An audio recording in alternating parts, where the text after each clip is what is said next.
नमस्कार, मैं R K. Saxena, excellence mastermind coaching Rewa Madhya Pradesh. आप सभी लोगों का इस सिविल जज एडीपीओ की क्लास में बहुत बहुत स्वागत और अभिनंदन करता हूं। ऑफलाइन क्लास है, उसी का लास्ट में ये वीडियो बनाया जा रहा है। तो जैसा कि मैंने पहले बताया था, इसके पहले मैंने आईपीसी पढ़ाई थी, उसमें 64 वीडियो हमारे हैं, जिसमें हमने पूरी धारा 1 से लेकर के धारा 511 तक पूरी तरह कंप्लीट किया है। उस वीडियो को आप देख सकते हैं, तो आईपीसी आपकी तैयार हो जाएगी। और जैसा मैंने कहा था कि मैं मंडे से जो है वो सीआरपीसी स्टार्ट करूंगा, तो आज सीआरपीसी की हमारी जो है वो ये पहली क्लास है।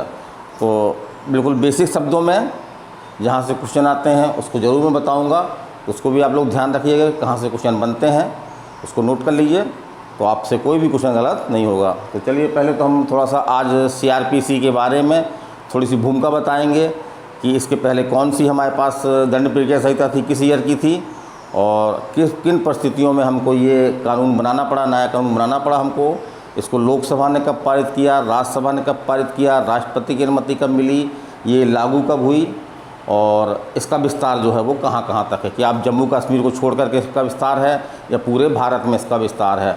और जैसा कि धारा 2 में जो है वो कुछ शब्द हैं, उनको सुविधा की दृष्टि से परिभाषित किया गया है, तो उनसे भी आपको क्वेश्चन बनते हैं। 1-2 क्वेश्चन आपको जो है धारा 2 की परिभाषाओं से मिलते हैं, तो वो भी बताऊंगा। तो आज मैं आपको धारा 2 की जो परिभाषा है आपकी, तो 3 परिभाषाएं बताई हमने, वो तीनों हम बताएंगे, उसको आप देखिएगा। चलिए हम शुरू करते हैं। तो पहले तो हम बेसिक बात करते हैं कि विधि जो है वो 2 तरह की होती है। एक तो आपका मूल विधि होती है, दूसरा आपकी जो है वो प्रक्रिया विधि होती है। तो जो मूल विधि होती है उसमें क्या होता है कि अपराधों की परिभाषाएं दी जाती हैं, है ना। जैसे हमारी आईपीसी है, उसमें कई अपराधों की परिभाषाएं दी गई हैं, लेकिन अपराधी को किस तरह दंडित किया जाए, अपराधी दंडित करने के लिए किस तरह से उसकी गिरफ्तारी हो, किस तरह से उसका विचारण हो, किस तरह से जांच वगैरह हो, किस तरह से अन्वेषण हो, इसकी प्रक्रिया उसमें नहीं दी गई है। तो ये हमारी प्रक्रिया कहाँ दी गई है, सीआरपीसी 1974 में दी गई है। तो इस प्रकार से जो सीआरपीसी 1974 किस तरह की विधि है, प्रक्रिया विधि है।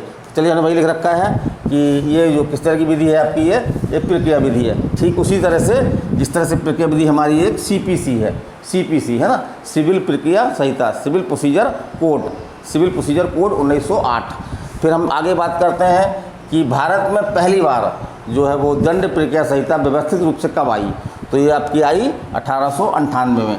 1898 में जो है वो प्रथम बार जो है भारत में व्यवस्थित रूप से दंड प्रक्रिया संहिता जो है वो अस्तित्व में आई। फिर देखने में आया कि इसमें बहुत सारी कमियां थीं, बहुत बड़ी धारा भी थी, इसमें आपके जो है वो 565 धाराएं थीं। फिर इसमें प्राकृतिक न्याय के सिद्धांतों का विशेष रूप से उल्लेख नहीं था। फिर इसमें जो है वो अपराधों के लिए जो है वो विचारण की प्रक्रिया काफ़ी जटिल थी, लंबी थी, और संक्षिप्त विचारण के प्रावधान इसमें नहीं थे। फिर एक देखने में आया था कि इसमें जो है वो एक तीसरे वर्ग का मजिस्ट्रेट भी होता था, है ना।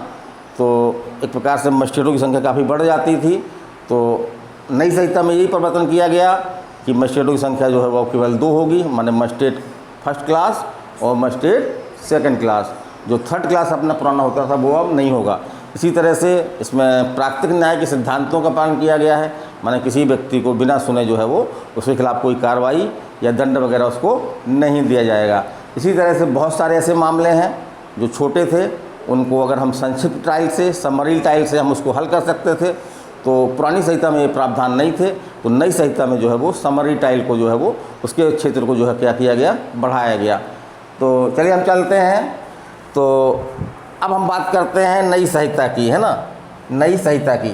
तो नई संहिता जो है वो 1973, इसका पूरा नाम क्या है, दंड प्रक्रिया संहिता 1973। और इसमें कितने अध्याय हैं आपके, कितनी धाराएं हैं, कितनी अनुसूचियां हैं, इससे क्वेश्चन बनते रहे हैं। यद्यपि क्वेश्चन ये सरल है, लेकिन अगर हम इसको ध्यान में न रखें तो हमारे लिए क्वेश्चन कैसे हो जाएंगे, ये कठिन हो जाएंगे। तो हमारी सीआरपीसी जो 1973 की है, उसमें कुल कितने अध्याय हैं, 37 अध्याय हैं उसमें कुल। तो क्या करें हम, इसको जो 73 को क्या करेंगे, हम पलट देंगे। जो लास्ट में आ रहा ना 73 को हम पलट देंगे, 7 और 3 का स्थान एक दूसरे में बदल देंगे। तो क्या निकल आएगा यहाँ पे हमारे अध्याय निकल आएंगे। तो मान लीजिए कि अभी तो हमको ठीक है, लेकिन जब बहुत सारा धीरे धीरे बहुत सिलेबस है आपका, जब हम सिलेबस को पढ़ेंगे तो हमको ईयर की भी गलती होने लगती है, या कितने अध्याय हमको याद नहीं आता है। तो क्या करना है, 1973 में जो 73 लास्ट का है इसके अंक एक दूसरे की जगह हम क्या करेंगे, पलट देंगे। तो हमको कितने मिल जाएंगे, अध्याय।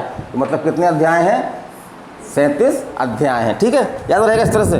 फिर 484 जो है इसमें धाराएं हैं, 484 धाराएं हैं और इसमें जो है वो 2 अनुसूचियाँ हैं, 2 अनुसूचियाँ हैं। तो अनुसूचियों की हम चर्चा करेंगे, जैसे पहली अनुसूची और दूसरी अनुसूची में क्या क्या है वो हम आपकी जो है बीच दौरान क्लास में जो है वो चर्चा भी करेंगे। अब हम बात करते हैं कुछ इनकी भौतिक चीज़ों, मौलिक चीज़ों की। जैसे जो हमारी नई संहिता है, दंड प्रक्रिया संहिता 1973, इसको लोकसभा ने कब पारित किया और राज्यसभा ने कब पारित किया। तो इसको लोकसभा ने कब पारित किया, 12 सितंबर 1973 को, 12 सितंबर 1973 को पारित किया।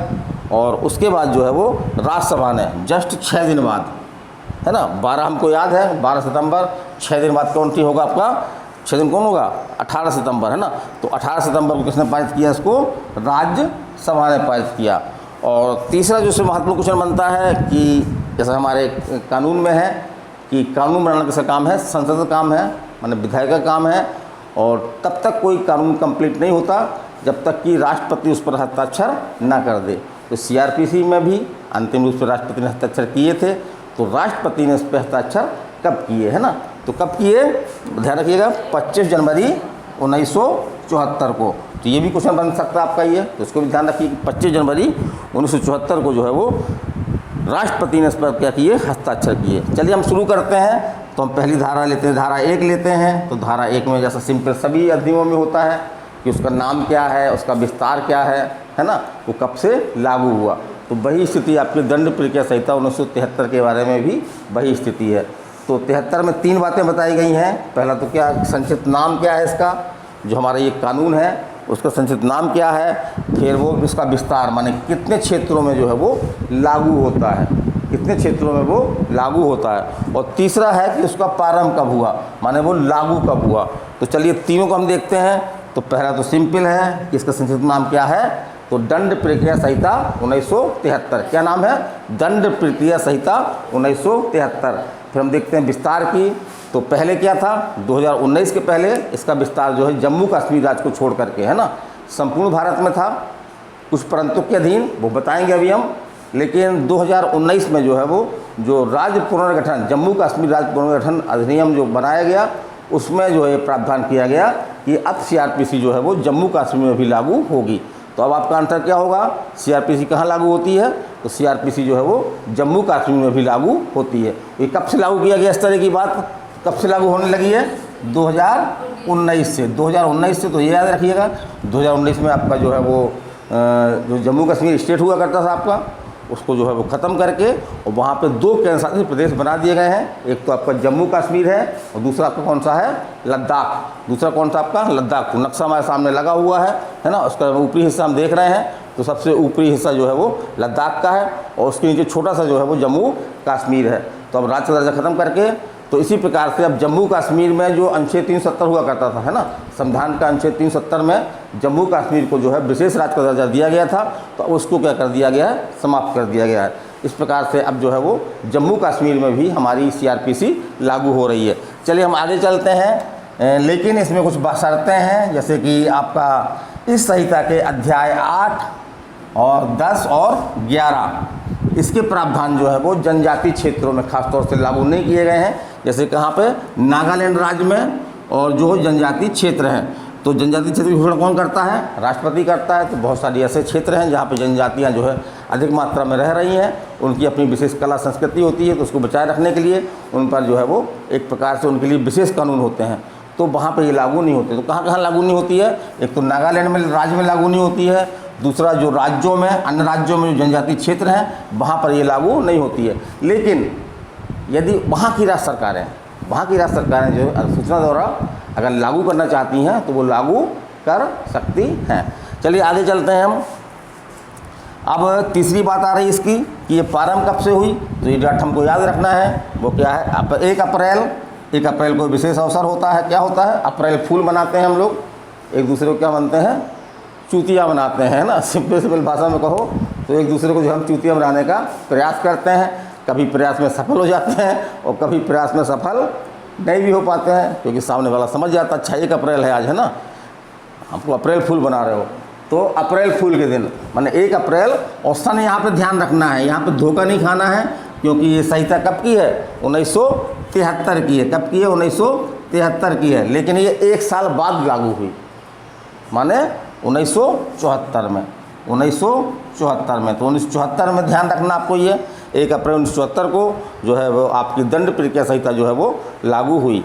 फिर हम बात करते हैं धारा 2 की। तो धारा 2 में ऐसा भी क्वेश्चन आया एग्जाम में कि संहिता की किस धारा में, दंड प्रक्रिया संहिता की किस धारा में परिभाषाएं दी गई हैं। तो कहाँ दी गई हैं, आपकी धारा 2 में परिभाषाएं दी गई हैं। तो ये परिभाषाएं बहुत इंपॉर्टेंट हैं, इसमें से कुछ परिभाषाएं आपके एग्जाम में बनते हैं क्वेश्चन, तो हम केवल इंपॉर्टेंट परिभाषाओं को भी यहाँ पे ले रहे हैं और उसको अपने शब्दों में हम समझाने का पूरी तरह से प्रयास करेंगे, ताकि उसको आप अपने बेसिक रूप से समझ करके अपने कॉन्सेप्ट क्लियर कर लें। तो चलिए हम देखते हैं कि प्रमुख शब्दों की क्या परिभाषाएं हैं। तो पहला शब्द जो है परिभाषित है इसमें, वो है जमानती एवं अजमानती अपराध।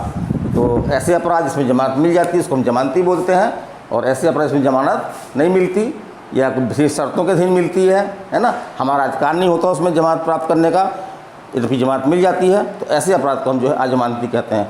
अब हम बात करते हैं कि ये धारा 2 काम में बताई गई है। तो ये याद रखना आपको कि जमानती अजमानती अपराध की परिभाषा कहाँ दी गई है। तो धारा 2 तो अपन को मालूम है, धारा 2 की जो पहली है ना, पहला शब्द वो है क्या है, का। तो 2 का में जो है वो जमानती, अपनी बोलते जमानत मिल गए का, जमानत मिल गए का बोलते ना, किसी जमानत न मिली का, तो जमानत न मिली का, है ना, का यहाँ पे उभार ले रहा है। तो इससे अपन याद रखें कि जमानती या जमानती अपराध की परिभाषा कहाँ दी गई है, धारा 2 का में दी गई है।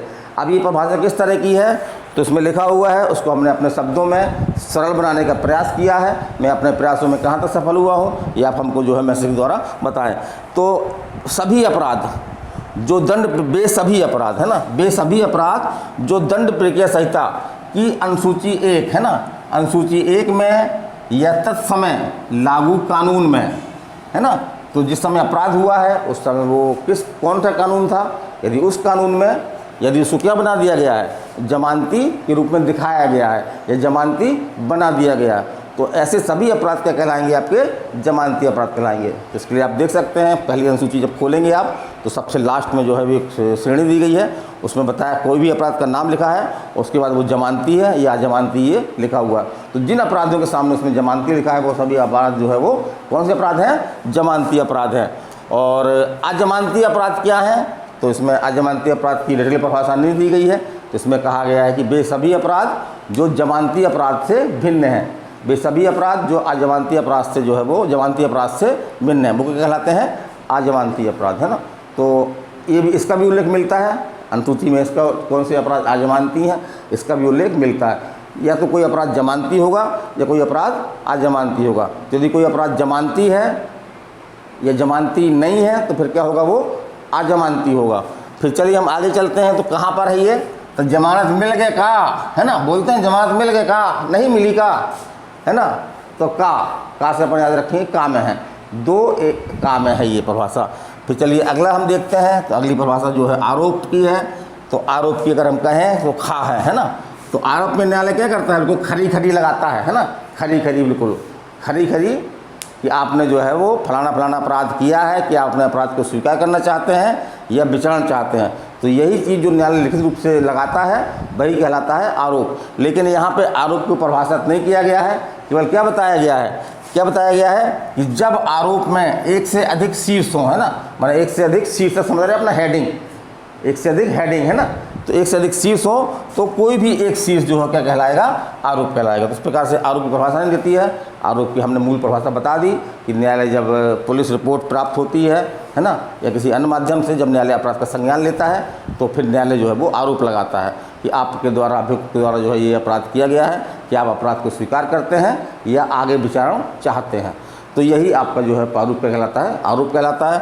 फिर चलिए हम अगला देखते हैं। तो अगला आपका कौन सा है, संज्ञेय और असंज्ञेय, संज्ञेय और संज्ञेय मामला, संज्ञेय और संज्ञेय अपराध, मतलब संज्ञेय अपराध क्या है या संज्ञेय मामला क्या है, ये कहाँ बताया गया है, धारा 2 गा में, धारा 2 गा में।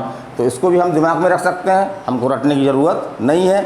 जैसे संज्ञेय, संज्ञेय, तो गा शब्द जो है अपने आप में उभर रहा है, उभर रहा ना, तो उससे अपन मान लें कि गा में है ये, माने संज्ञेय अपराध कहाँ पे है, गा में है। या संज्ञेय मामला कहाँ पे है, आपका गा में है। तो संज्ञेय, संज्ञेय बोलते हैं ना अपने संज्ञेय, तो गा का उच्चारण जो हो रहा है उससे हम एक टिक बना सकते हैं कि ये धारा 2 गा में है। चलिए हम देखते हैं क्या है अपराध ये।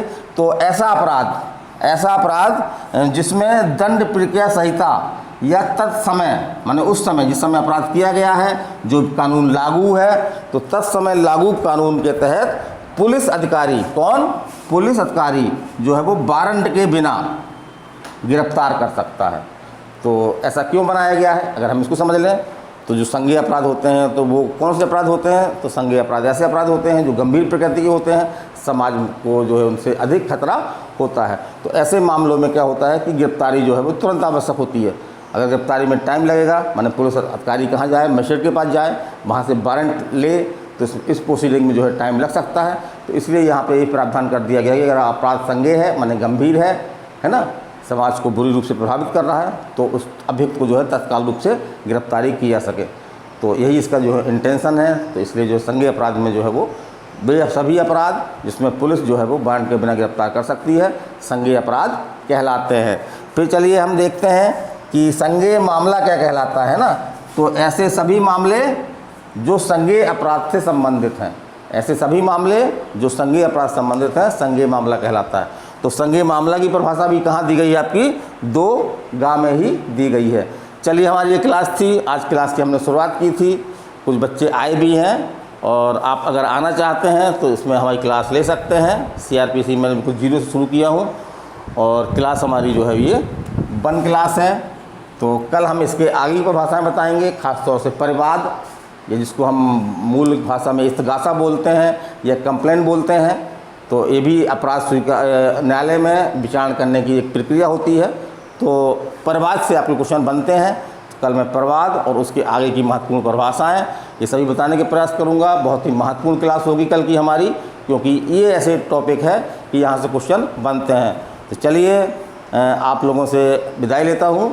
कल फिर मिलेंगे, मंगलवार है ना, मंगलवार को हमारा इसके क्लास 2 होगी, उसमें हम आपको और नई नई चीज़ें बताने का प्रयास करेंगे। तो चलिए, नमस्कार, धन्यवाद।